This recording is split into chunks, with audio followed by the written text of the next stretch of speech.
All right, we're at 5,000 miles now, and we're gonna change the oil for the first time. We're going with Amsoil 5W40 as required.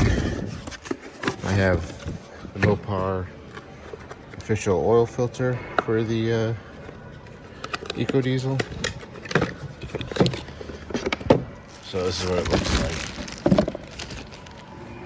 It already has a seal and cap.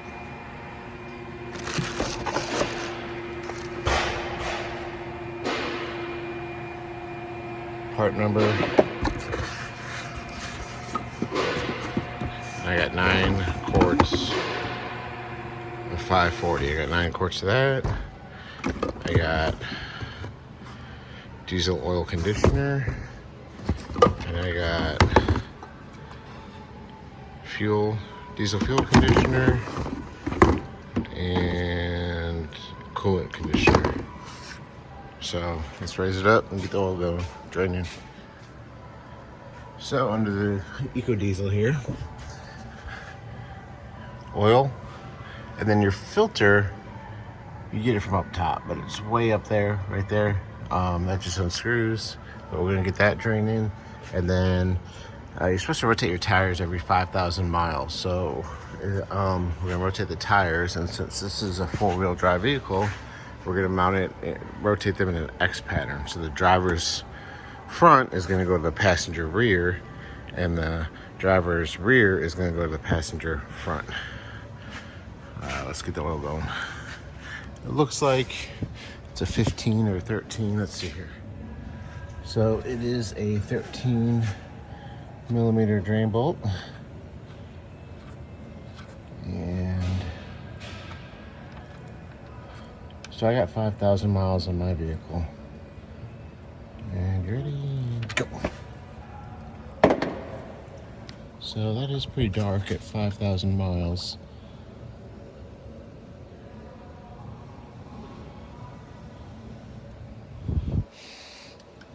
It smells like regular oil. 9 quarts, 540 synthetic.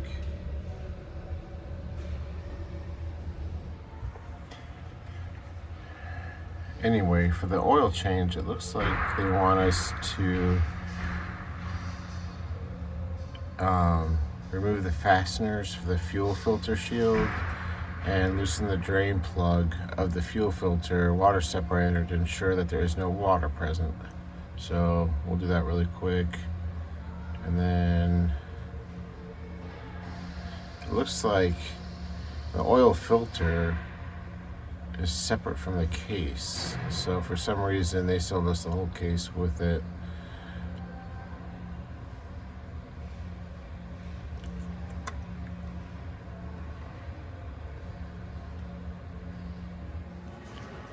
All right, there's no crush washer on this, so I'm just gonna tighten that up.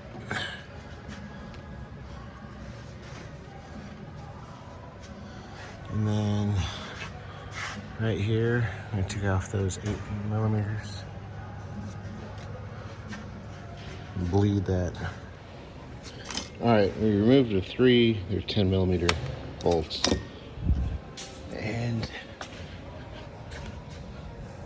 so there's a little bleed valve with a little knob that you're just gonna turn. I'm gonna turn this.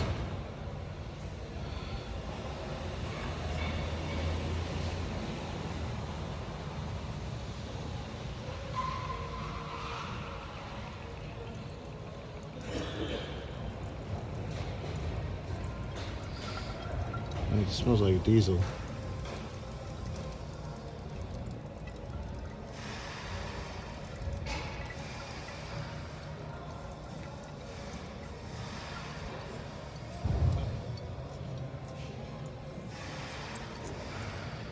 I don't know.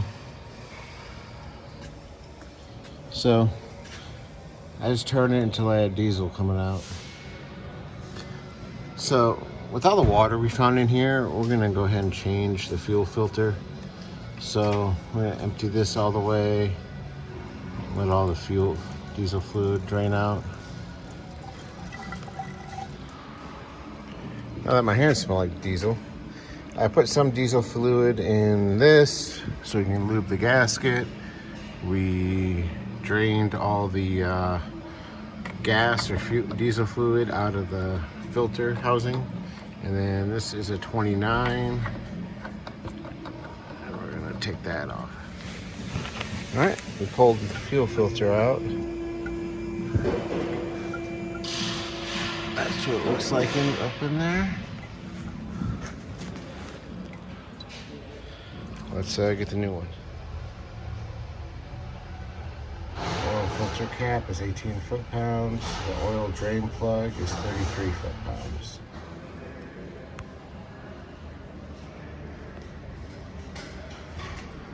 All right, put in the funnel, and this right here,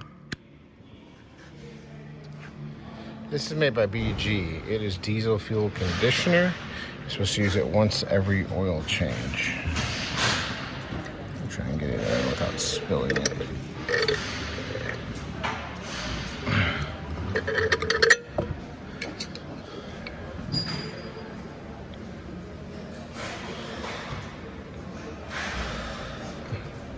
So one of these treats up to 30 gallons. So we don't have a 30-gallon tank, so one of them should fit this just fine. So what I'm about a half a tank of diesel right now. So I'm gonna pour this in, and then I'm gonna go to the gas station, fill it up the rest of the way. That's probably the best way to do it, or you wait till you're empty, pour it in, and then fill it with diesel fluid at the gas station.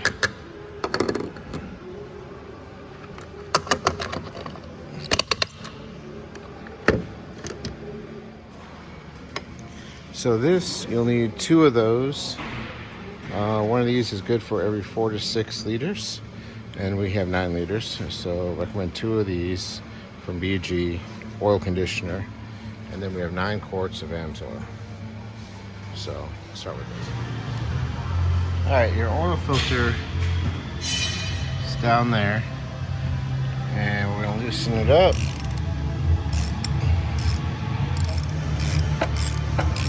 Put some towels down underneath it just in case the oil comes out.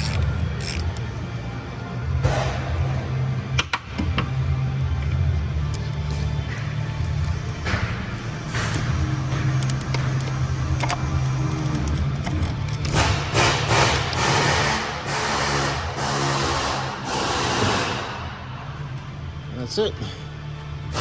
So we're probably gonna save this housing just in case I break it in the future, because I think they're supposed to come with just a filter, because the new one looks like this.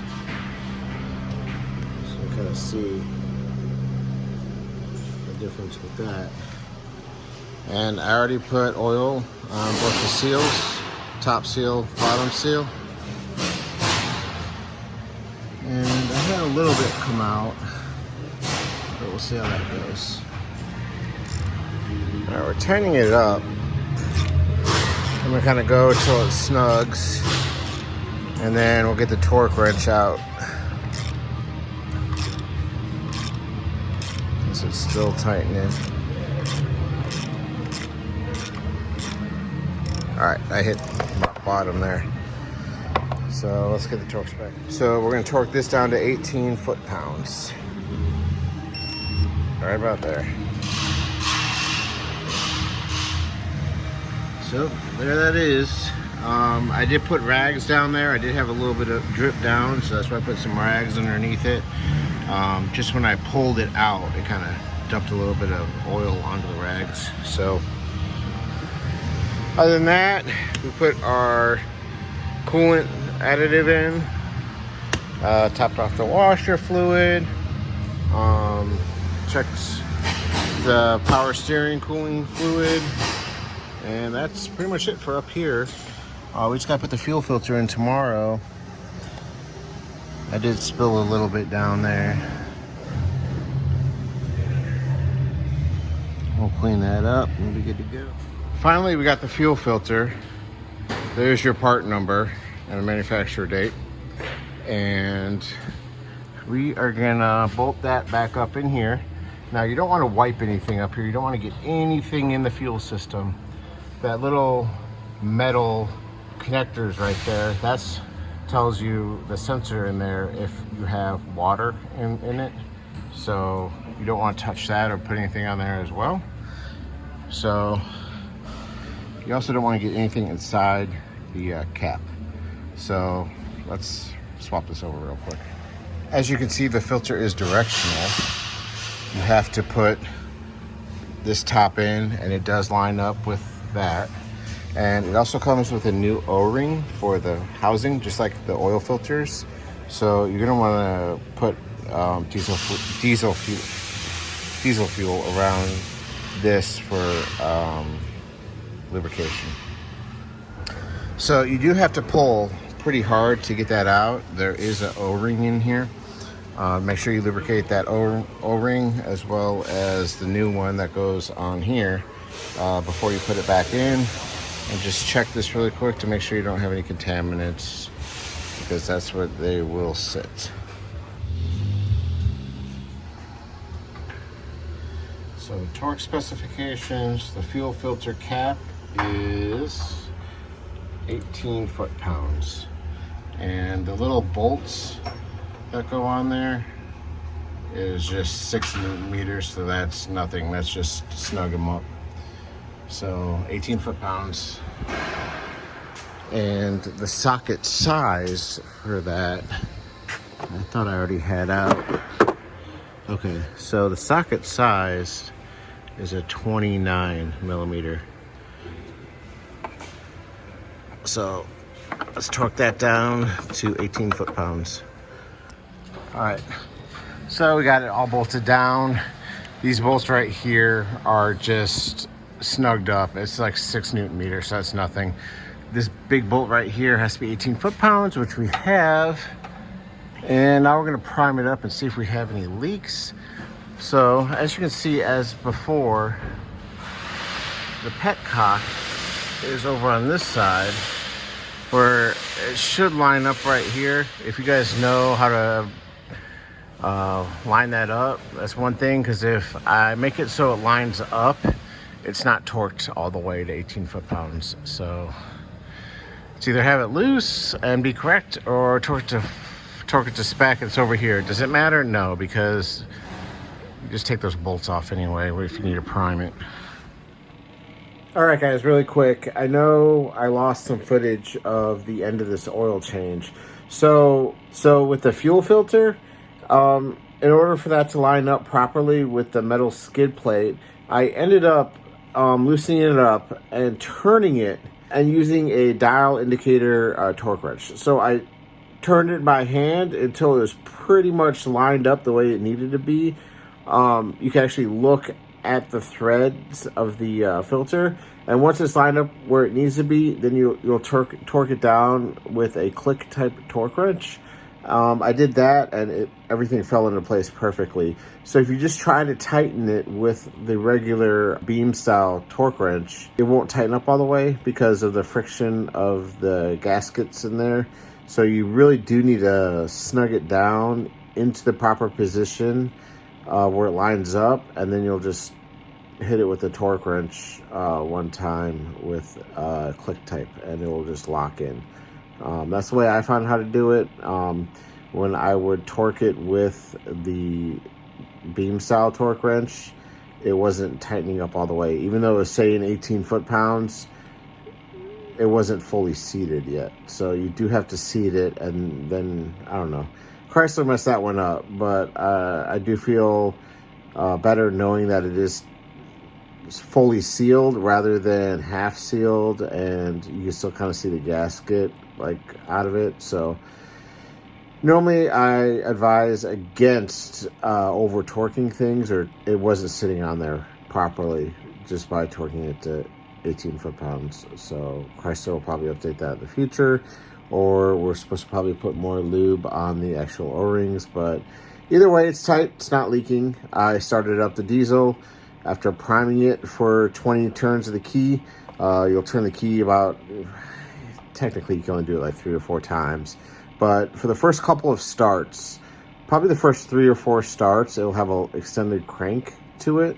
But that first time you start it, I mean, it's the diesel will start up with a long crank, but then it'll kind of sound loud for a second until that high pressure fuel pump primes up all that fuel.